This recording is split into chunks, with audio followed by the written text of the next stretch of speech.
Hi, Susan Clare here, GourmetQuilter.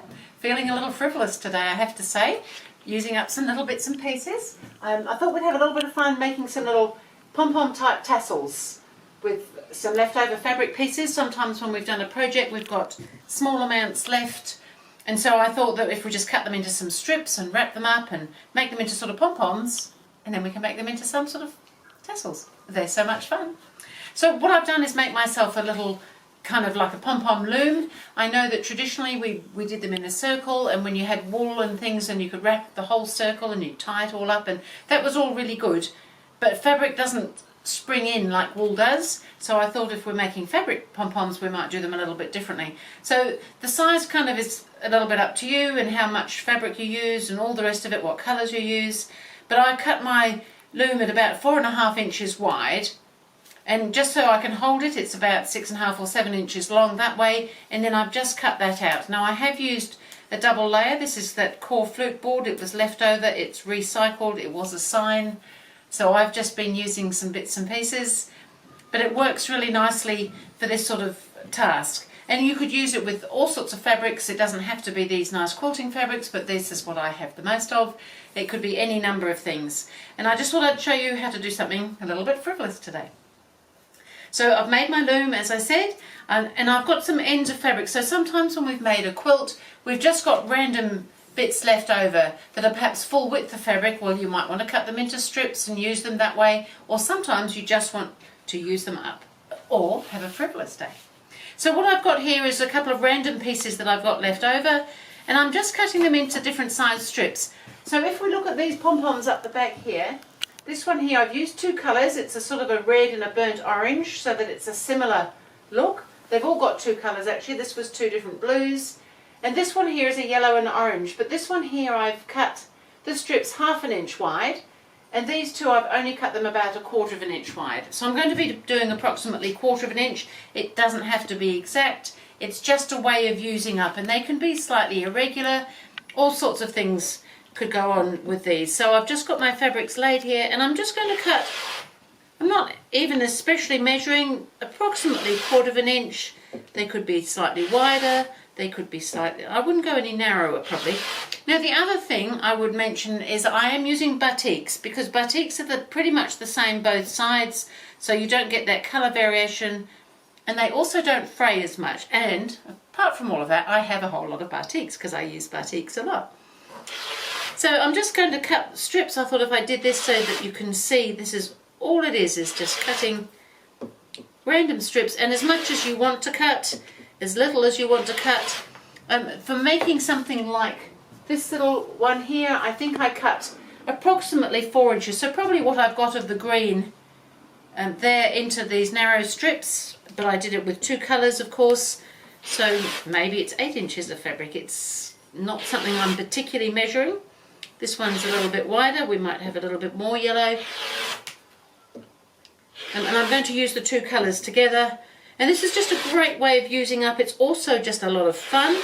It's something that other people can join in with you. Some younger people would enjoy making these sorts of things as well. And why not? Let's just have some fun. So then all I have done is just gather my strips, and hopefully we've cut through them all. And I've gathered so that we've got a few pieces together, maybe 4 pieces all in one go, so a couple of each colour, just to get started. So really not a hard thing, in fact super easy, super fun. And if I can just pick up the fabric. So I've just got 4 of the strips together here, and you could, I don't join them or anything, you could do more at a time if you wanted to. I found it's quite nice to keep some sort of control.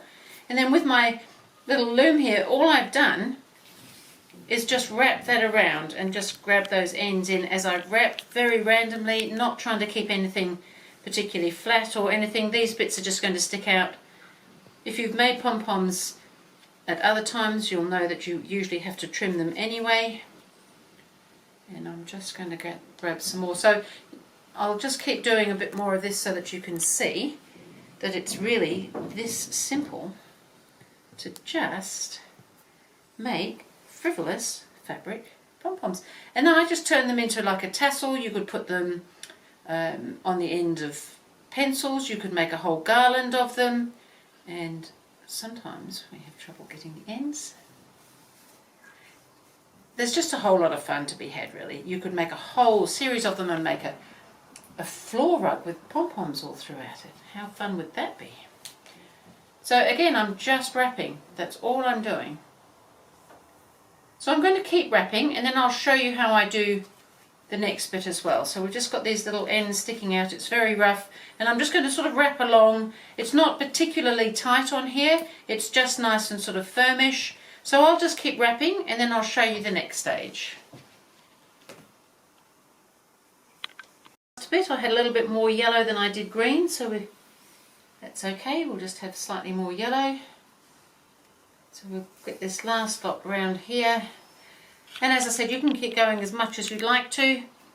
So nothing amazing about that to look at, but I've left one strip here of the green. It was a little bit uneven. It's slightly wider, which I thought was quite convenient because I'm going to use that one to tie up. So by having this space in this loom here, I can bring this to tie around the center. Now I'm going to leave the loop end just a little bit longer. So sorry, this is on a fold, so it's going to create a loop. So that would then create something like the hanging loop. So I'm leaving it a touch longer. You may not want it any longer. And then I'm going to tie this. So I've got it double basically. It does need to be fairly strong to pull all this in. So probably slightly wider is quite good than just the 1/4 inch for this part, so that they don't just fall apart. And then I'm going to pull that through and tie off around the other side as well, so that it's extra secure. We don't want our pom-poms falling apart. And then when I've tied that, apart from needing a third hand, we just need to tie that off with a knot so that it's nice and secure. So it's fairly thick through the middle, but that's okay. And then we just need some scissors to cut through there. So if you've made this double, you might be able to fit your scissors in. Now I have got some fairly sturdy scissors, but any scissors will do. You just have to take your time to get through all the layers. But I'm just cutting through. If you've made pom-poms before, you know about this part. You just got to take it gently till you can get through.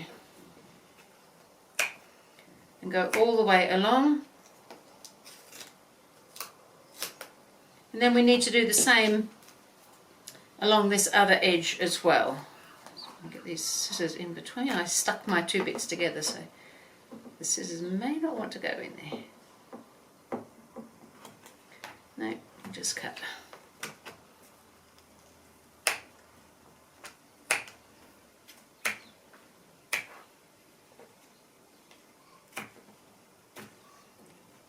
So a huge amount of fun.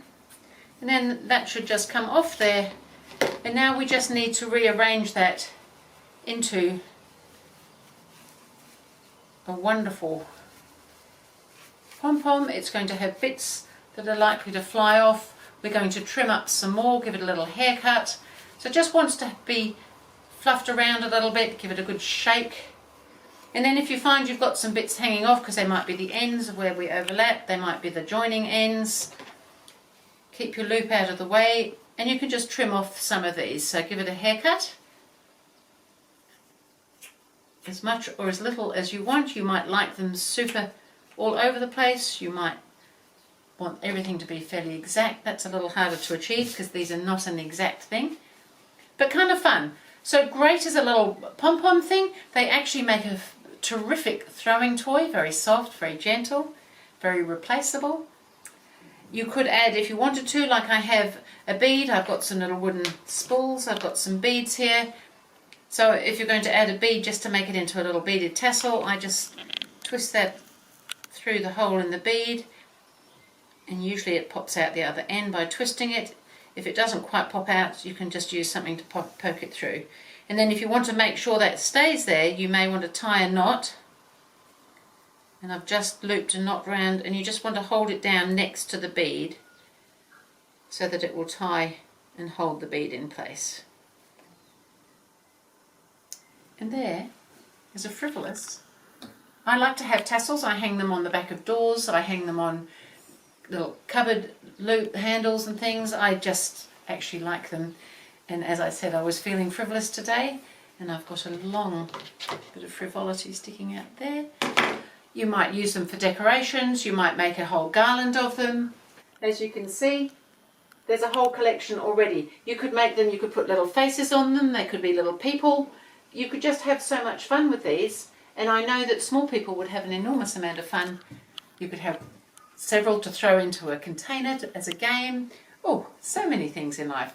A little bit of frivolity with some pom-pom tassels. Thank you.